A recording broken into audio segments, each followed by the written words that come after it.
Opa aí pessoal, tudo certo? Sexta de 3 no ar para análise, palpites e prognóstico dos jogos que teremos hoje no dia 9 de janeiro de 2023.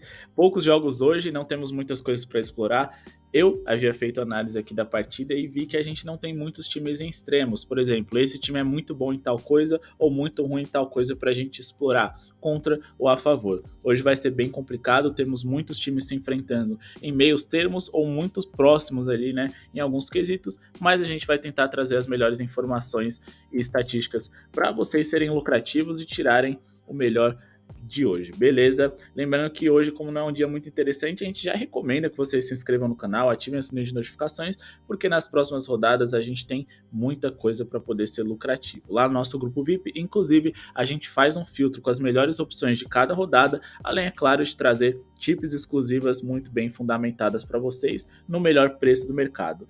Os outros canais aqui no YouTube cobram mais do que o dobro do que a gente está cobrando de vocês, onde agora vocês podem ficar até o final da temporada 22-23 com a gente por apenas R$ 119,90. Meta de 200 likes para o vídeo de hoje, bora aqui para nossa análise, começando com Wizards e New Orleans Pelicans. A gente tem aqui o Wizards, que é a síntese do time que é meio termo em tudo e que automaticamente tudo pode acontecer. Vencer e perder para eles não é muito interessante você estar investindo, porque é complicado, é um time bem difícil de se trabalhar. O New Orleans Pelicans vem sem o Zion e também sem o Ingram, seus dois melhores jogadores, mas o Washington Wizards também vem sem Bradley Beal. E o grande ponto dessa partida é se CJ McCollum vai jogar ou não. Sem ele, a equipe do New Orleans Pelicans fica meio perdida, não sabe muito bem armar as jogadas e, além, é claro, fica extremamente inexperiente. Se ele jogar, a gente vai aqui de handicap de mais 5.5 para os Pelicans. Se ele não jogar, a gente vai de vitória simples do Washington Wizards, que joga como mandante, é uma equipe que tem condições de vencer os Pelicans sem os três melhores titulares, né, caso o CJ McCollum não jogue, então acredito que a gente vai ter que se balizar de acordo com o que acontecer na escalação. Beleza? Então, repetindo, vitória simples dos Wizards se o CJ McCollum não jogar. Se o CJ McCollum jogar, a gente vai de mais 5.5 do New Orleans Pelicans, porque eu acho que eles vão ter condições de fazer pelo menos um jogo competitivo. Em relação à pontuação, vamos tomar muito cuidado com a pontuação geral. Não gostei das linhas que o mercado apresentou, mas a gente pode ficar de olho aqui, né, na pontuação dos jogadores dos Wizards, o Kyle Kuzma ou então o Porzingis. O Porzingis, no caso, eu acho que as linhas dele estão bem altas, porque apesar de ele ter obrigação de chamar a responsabilidade quando o Bill não tá, nem sempre ele consegue, é um jogador irregular. Então eu vou ficar aqui com a linha de Marcos, né, do Kyle Kuzma em 20 pontos, porque eu acho que tem mais potencial. Eu já vou justificar o porquê, porque eu acredito que ele faça pelo menos 20 pontos. O Kyle Kuzma é um jogador que, além de ser muito bom ali explorando o garrafão, atacando vindo de fora para dentro, ele também tem bola de 3, eu diria que melhor do que a do Porzingis. Mas mais do que isso, a gente tem um cenário favorável para eles pontuarem bem, já que, como eles exploram muito o paint, a infiltração, a gente tem que destacar que o New Orleans Pelicans, jogando fora de casa, é um dos 10 times que mais sofrem pontos no paint na NBA, independente do Zion tiver em quadra ou não. Sem ele eu considero ainda pior. Então vamos combinar? Faz sentido, principalmente que eles só vão ter de pivô ali de origem na disposição o Jonas Valanciunas, o Larry Nance Jr., que é muito mais um 4 do que um 5. Volta e meia também joga nessa posição, mas ele é dúvida e pode ficar de fora hoje. Então, sem o Nance Jr., sem o Zion e com o Valanciunas, que é um jogador pesado e não consegue jogar bem por muitos minutos, eu acredito que os Pelicans vai ficar frágil no garrafão. Boston e Chicago, a gente tem aqui um time que é favorito. Sim, Boston joga dentro de casa, tem a melhor eficiência ofensiva da NBA. Encara hoje um Chicago Bulls que nos últimos 5 jogos decepcionou bastante no seu lado defensivo. Porém, o Boston Celtics defensivamente também não vem vindo tão bem, mas o grande ponto é que nesses últimos 5 jogos eles estiveram sem o Robert Williams na maioria deles, um dos principais defensores dessa equipe, que hoje deve estar à disposição e, consequentemente, vai tirar o Boston aqui desse top 10 de piores defesas dos últimos 5 jogos, coisa que o Chicago Bulls, sinceramente, vai ficar. O grande ponto é que eu acho que está pagando muito pouco para a vitória do Boston, então o ideal para essa partida é esperar ali as linhas estarem pagando um pouquinho melhor, para a gente pegar a vitória simples deles pagando pelo menos 1,50 ou no máximo um handicap de menos 2,5 Digo no máximo porque o Chicago Bulls é um time perigoso, pode aprontar, por mais que seja fora de casa, eles têm boa qualidade, principalmente individual em seus jogadores. O Boston Celtics é um dos melhores times em bolas de 3 da NBA, sendo top 2 de times que mais tentam, top 2 times que mais convertem esse tipo de arremesso, e top 10 de melhor eficiência nesse tipo de arremesso, como vocês podem ver, top 2 e também top 10 aqui em eficiência nas bolas de 3. O grande ponto é que o Chicago Bulls defende mal esse tipo de arremesso. Eles são o segundo time que mais sofre em bolas de 3 por jogo, jogando fora de casa em toda a liga, e se a gente for pegar aqui em eficiência desses arremessos, né, que o adversário tenta, eles são o segundo que pior defendem bolas triplas, então eles estão em perigo hoje. O Boston deve pontuar bem, ou pelo menos tem possibilidades para isso, porque tem muitos bons arremessadores, mas como a linha de pontos também está esticada, eu ficaria de olho ali na linha de bola de 3 dos jogadores do Boston, porque eu acho que faz mais sentido. Beleza?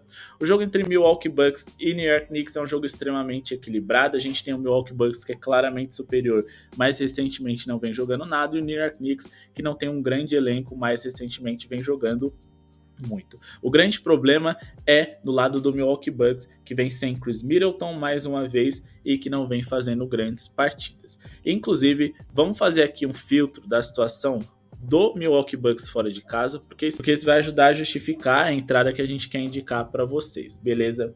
Então bora aqui em locações no site oficial da NBA e colocar eles na estrada para poder explicar por que a gente quer trabalhar com um abaixo de pontos totais. Bom, fora de casa, o Milwaukee Bucks tem simplesmente o pior ataque da NBA.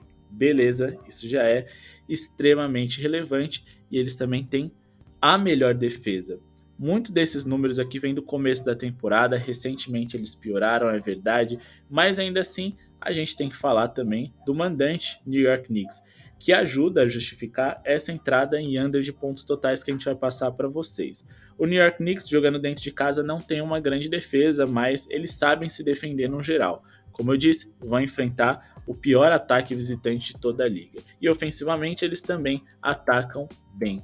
Mas eles também são dos times que menos sofrem pontos no paint em toda a liga, que é justamente o setor onde o melhor jogador do Milwaukee Bucks atua. Se a gente for fazer um filtro aqui na temporada, o New York Knicks é o terceiro time que menos sofre pontos no paint em toda a liga. Em relação a bolas de 3, que eles sofreram bastante no começo da temporada, sendo uma das piores defesas de bolas de 3 da NBA, recentemente eles melhoraram bastante, e dá pra gente destacar isso também nos últimos 3 jogos, onde eles foram top 5 times que menos sofreram bolas triplas. Então, independente do desempenho do New York Knicks geral, jogando dentro de casa defensivo, eles têm um cenário favorável para trabalhar hoje contra um time que pontua mal em diversos setores quando joga fora de casa, e mais do que isso, onde eles melhor se saem o seu adversário. New York Knicks melhor defende. Beleza?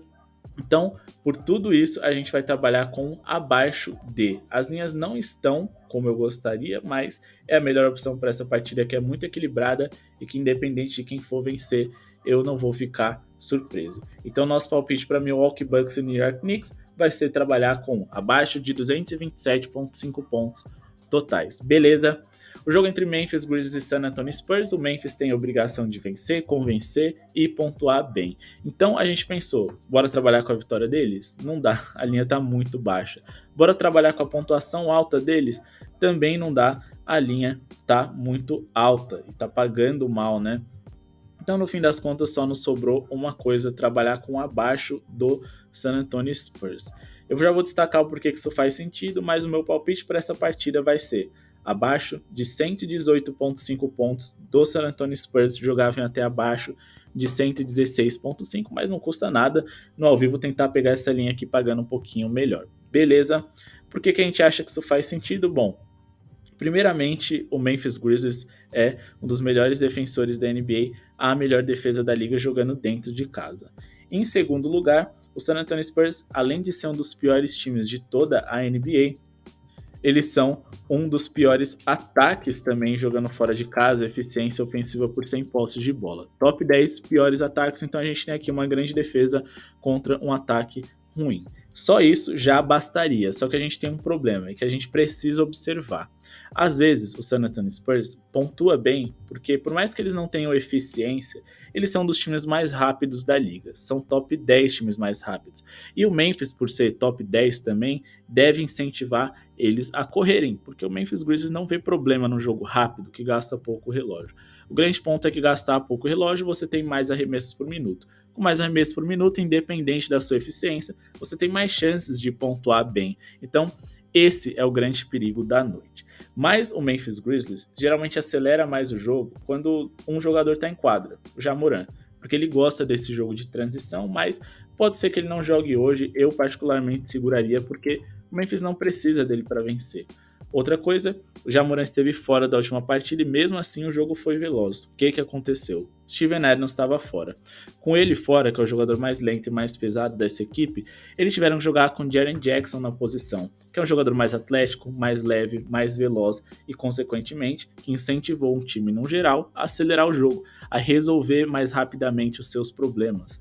Então é o seguinte, se o Steven Adams jogar, o Memphis Grizzlies vai ficar melhor defensivamente e mais lento, ótima notícia pra gente.